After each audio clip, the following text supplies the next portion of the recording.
The Dyatlov Pass incident is one of the most chilling and perplexing mysteries of the 20th century.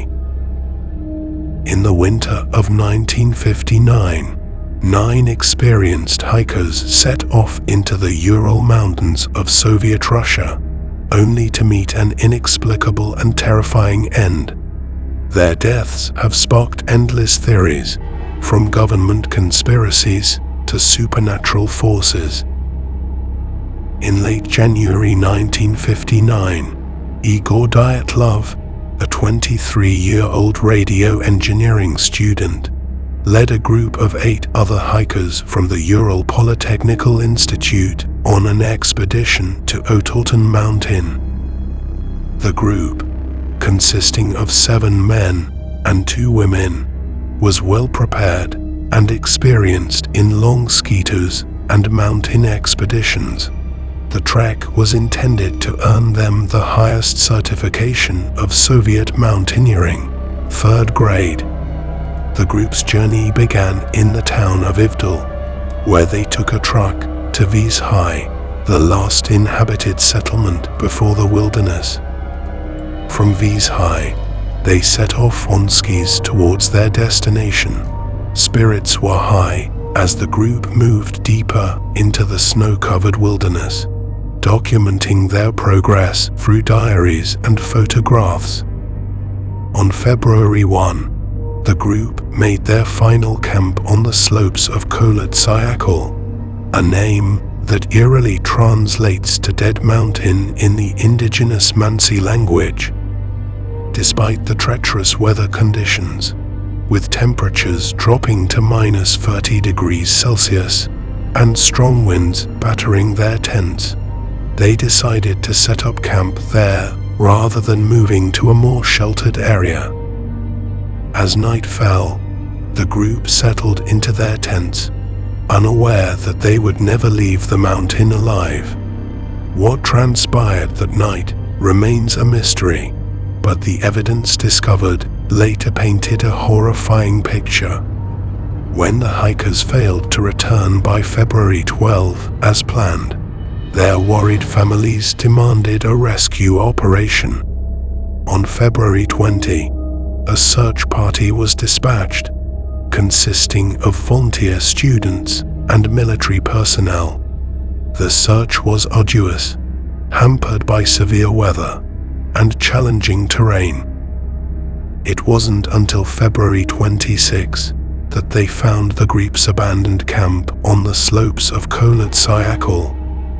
The sight that greeted the rescuers was both perplexing and disturbing. The tent was found torn open from the inside, suggesting a frantic escape. Personal belongings, including warm clothing and boards, were left behind, hinting at a hasty and irrational departure. The rescuers followed a trail of footprints leading away from the camp, which abruptly disappeared after 500 meters.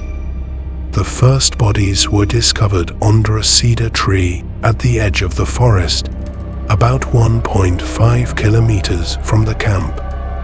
Yuri Doroshenko and Yuri Krivonishenko were found shoeless and dressed only in their underwear, with branches broken around them, indicating they had climbed the tree, possibly in a desperate attempt to seek shelter or look for something.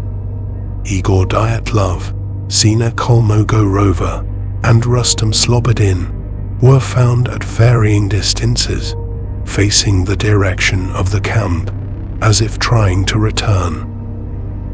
Like the others, they showed no signs of external trauma, and their deaths were attributed to hypothermia after the snow had begun to melt. That the remaining 4 bodies were discovered in a ravine further into the forest. This group, consisting of Lyudmila Dubinina, Alexander Kolovatov, Nikolai Fabo-Brignoles, and Semyon Zolotaryov, bore horrific injuries. Dubinina was missing her tongue, eyes, and part of her lips. while Fibobrignoles had a crushed skull, and both Volotariev and Dubinina had severe chest fractures. The force required to cause such injuries was likened to a car crash, yet there were no external wounds or signs of struggle. The official investigation, led by the Soviet authorities, concluded that the hikers had died due to a compelling natural force, a vague and unsatisfactory explanation that fueled further speculation.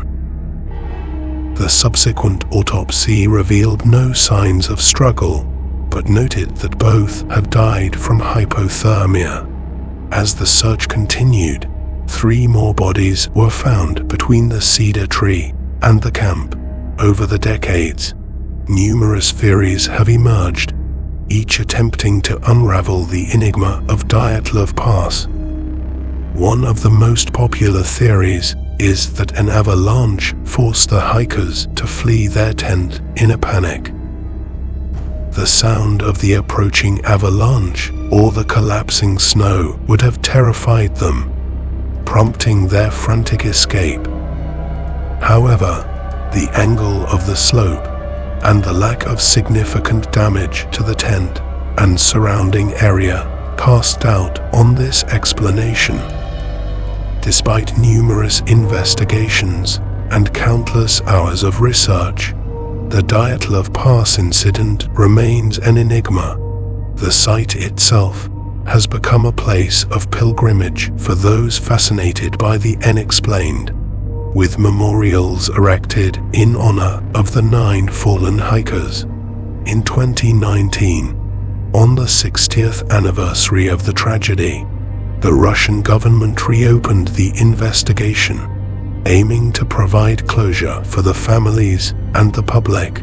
The new inquiry concluded that an avalanche was the most likely cause, but many remain unconvinced, pointing to inconsistencies and unexplained details in the official narrative. Their story has been immortalized in books, documentaries, and films, each adding new layers to the mystery and ensuring that their legacy endures